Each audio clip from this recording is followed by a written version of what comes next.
नमस्कार शेतकरी बंधूंनो, आज आपण वरुड तालुक्यातील पेठ मंगरुळी या गावामध्ये आहोत आणि येथील प्रगतशील शेतकरी बंधू श्री प्रतापदादा वानखेडे आपल्यासोबत आहेत. दादा नमस्कार. नमस्कार. यांच्या शेतावर यांनी नुजीवूड सीड्सचं नवीन कापूस वाहन प्रिया 955 या वाहनाची लागवड केलेली आहे. आपण त्यांना विचारूया की या प्रिया कापूस वाहनाचे काय खास गुणवैशिष्ट्य त्यांना आवडलेली आहेत. दादा काय म्हणाल प्रिया कापूस वाहनाबद्दल? प्रिया वाहनाबद्दल पाहायचं एकदम चांगलं वाहन आहे आणि लवकर माल कव्हर करणारा माल आणि बोंड साईज चांगली आहे. माझी आता ही 23 जून तारखेची लागवड आहे. त्यानुसार 120 दिवस आज प्लॉटला झाले आहे. त्यानुसार अजून माल खूप लवकर कव्हर केला आणि त्यानुसार इतकी हिरवेगारपणा अजूनही टिकून आहे. या झाडामध्ये माल ज्या प्रकारे यांनी कव्हर केला त्याच्यापेक्षा याच्या झाडाची अजूनही ताकद अजून शिल्लक आहे. हे माल अजूनही कव्हर करू शकते. आणि याची एक खासियत म्हणजे एक फळफांद्याची संख्या खूप आहे याच्यावर, म्हणजे एक ही मेन ब्रांच आणि ह्या दोन साईडच्या याच्यावर, म्हणजे असं समजा एका झाडात हे 3 झाड आपल्याला दिसून राहिले. त्याच्याने याला खूप चांगला माल लागलेला आणि सीड्स पण खूप चांगली आहे. पाते गड वगैरे ते सगळं चांगलं आहे आणि बुडापासून ते शेंड्यापर्यंत एकसारखा माल आहे.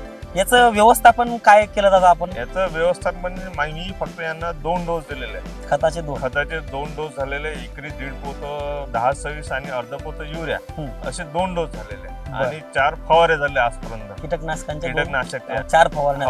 आणि माझ्या अनुभवानुसार याच्यावर सकिंग पेस्टचा पण अटॅक खूप कमी आहे आणि माल कव्हर केले चांगला लवकर कव्हर केल्याच्याने याच्यावर बोंड अळीचा प्रादुर्भाव सध्या तरी नाही दिसत आहे. म्हणजे जे बोंड परिपक्व झालेले आहेत तर हे परिपूर्ण चांगले बोंड आहेत. बोंडअळीचा धोका याच्यामध्ये नाहीये. आणि ज्यांच्याकडे रब्बीची सोय आहे असे शेतकरी रब्बीची पेरणी पण करू शकतात. लवकर जर लागवड झाली, मिरग्या जर लवकर जर लागवड झाली तर हे पण रब्बीची पण याच्यावर तुम्ही पेरणी करू शकता याच्यावर कापूस घेऊन. म्हणजे एकंदरीतच प्रिया कापूस वाहन हे चांगल्या व्यवस्थापनाला प्रतिसाद देणारं कापूस वाहन आहे ना.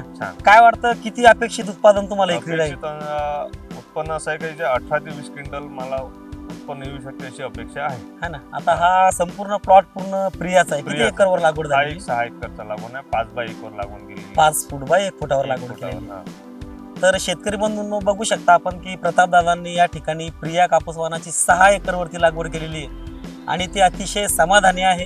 आणि या व्हिडिओच्या माध्यमातून पुन्हा एकदा एवढं सांगायचंय की चांगल्या व्यवस्थापनाला हे प्रतिसाद देणारं कापूस वाहन आहे. मध्यम ते भारीत जमिनीत आपण याची लागवड करू शकतो. लवकर येणारं कापूस वाहन आहे जेणेकरून गुलाबी बोंडअळीच्या धोक्यातून बचाव होतो. रब्बीची पेरणी पण वेळेत करता येते जर आपल्याकडे पाण्याची सोय असली. आणि विशेष शेतकऱ्यांना ज्यांना मोठ्या बोंडाचं कापूस वाहन पाहिजे, वजनदार कापसाचं वाहन पाहिजे, वेचणीला सोपं कापूस वाहन पाहिजे, तर असे शेतकरी या प्रिया कापूस वाहनाची अवश्य लागवड करा आणि आपल्या नजीकच्या विक्रेत्या बंधूकडे या प्रिया कापूस वाहनाची नोंद करा. धन्यवाद.